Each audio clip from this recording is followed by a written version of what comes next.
Sup peeps, Rockskull here. Today I want to do a quick video discussing Freja and the future of Overwatch lore with some good old theories in the end, of course. We got an animated trailer, a comic, and some additional in-game voice lines with her hero trial. We'll go over each in chronological lore order, starting with the comic. Freja grew up in Copenhagen and was born to a mother who was a strong and level-headed diplomat, or eye in the storm, as Freja called it. Freja, however, wanted to be in the storm. She started off with the local search and rescue team, then enlistment in the military, which then got her the attention to join Overwatch. She was part of the Overwatch search and rescue, which included standout members like Tracer, Winston, and Emre. One particular operation went a bit south, as Reyes' team pulled the fighting to the city before search and rescue could evacuate the area. Freja barely got the people out safely, and this led Emre to be furious at the command team for it. He stood up for Freja, and when his cries seemed to fall on deaf ears, he ended up leaving. Freja stood with Overwatch to the end, but a few bad apples ruined the entire company's reputation and the organization shut down. This left Freja lost, as nobody would accept a previous Overwatch member for work. This led her down the path of bounty hunting, and she completely got rid of her name Freja for Geffen, since the former had too much baggage. Over time, the bounty hunting became less about the money and more about the challenge. She started to go for bounty hunts on the dark web to get this rush, and a particular Omnic in Monaco's request called Maximillian caught her eye. This then leads to the animated short, where Freja easily catches 3 high-value bounty targets for Max. Max asks Freja how she got it done, and she gives an answer Max wasn't really looking for. He sends his guards at her, and observes from the sideline how she deals with them. She pretty easily takes care of them, and Max is impressed with the display. He gives her the money for the bounties, but then Freja realizes that these bounties weren't why Max wanted her here tonight. It instead was a test for something bigger Max wanted her help to deal with, this being her former Overwatch team member Emre. Max surprises Freja by knowing her real name, but she still quickly accepts Max's offer. Now I wanted to get into some theory discussion about all this, as well as going over a few interactions in game to support my theories and such. First thing to note I wanted to mention was Emre, and Freja's past with Overwatch. Emre seemed to really be on Freja's side when things went real south with that deep sea raider operation, but as mentioned in the summary, these complaints fall on deaf ears, and he ends up leaving. Seeing this makes me wonder if Freja really has any intentions of capturing or killing Emre for Max's bounty, as it doesn't seem on the surface she has any negative past interactions with him. My only guess is that she may have felt left behind by Emre once he left, as she does seem quite sad in the moment when he's leaving. If we go to Ivana, she seems to pretty easily guess that he's held up here. Funny.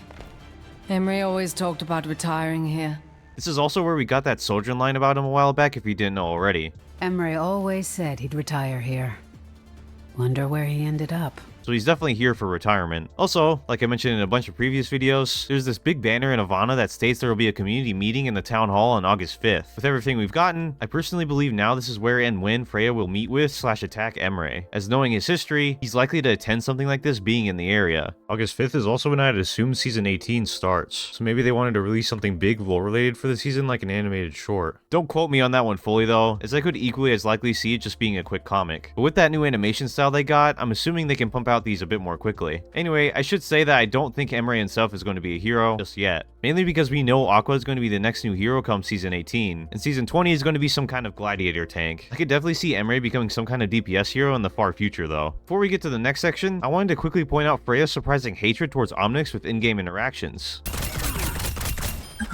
You buds never change. I say surprising because she doesn't really show this hatred toward Max in the animated short, and being a part of Overwatch you'd think she wouldn't have as much hatred towards them. My only guess is maybe because of the craziness of the Omnic crisis when she was younger, or just bad experiences with bounties in her later years caused her to be this way. Final thing I wanted to discuss real quick is Maximillian, as he really stood out to me in that animated trailer. He was always shown as pretty clever and slippery in the past, but in this animated trailer he's shown as extremely clever to me. First, it's important to mention that he doesn't have Talon guards with him in this trailer, instead just his own Omnic bodyguards, showing he may have already removed himself from the organization quite a bit. We know he wanted to leave with recent hints about it in his recent short story. Although I should say, the somewhat recent talent additions to his organization in Ivana makes me think he isn't completely removed just yet. Anyway, as the trailer shows, I don't think he brings these big Omnic bodyguards for protection, knowing Freja wouldn't really want to kill Max with the challenging bounties he offers her. It was never about the money for Freja as shown in the comics. However, I do believe he used not paying at all last time as bait to make sure she showed up tonight. The Omnic bodyguards, just like the major bounties he gives her that night, are all a test to see if she can handle Emre. You can tell he didn't care at all for those bounties by the way he just lets them escape in the background. He knows who Freja is and her past by the way he calls her by her real name, instead of just her bounty hunter name Geffen. He knows she is likely perfect for the job, maybe having some kind of grudge towards Emre while being highly skilled. On why he would send her after Emre in particular, I think he's just being a big thorn in Max's side in Ivana, with all the proof of major protests happening there against his company, Don Robotico. I definitely hope in the future they continue to develop Max more when it comes to talent and such, as they definitely made him a worthwhile character in the overall lore now. I still personally don't don't believe him ever being a hero, as he seems more like a lore hook to me, but definitely a lot of character potential. Anyway, that's going to conclude this video going over all the current Freja lore stuff. What do you think of her lore? Also, if there's something I missed, feel free to put that in the comments. Thank you all for the support as always, and I'll see you in the next one.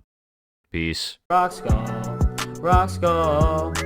All he wants to do is stream all night. Lobby full, rock skull. Never gonna play with me, but it's alright.